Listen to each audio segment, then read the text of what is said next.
Hi friends, BLISC 2025 July Sem 1 Library and Information Science subject Library and Society గ్రంథాలయ సమాజం question paper ఇందులో 3 సెక్షన్స్లో ఉంటుంది friends.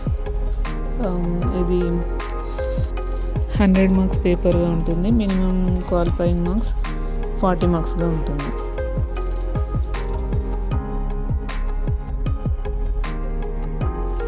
So friends, మీకు ఈ వీడియో నచ్చినట్టయితే సబ్స్క్రైబ్ చేసి లైక్ చేసి మీ ఫ్రెండ్స్కి షేర్ చేయండి ఫ్రెండ్స్. Thank you.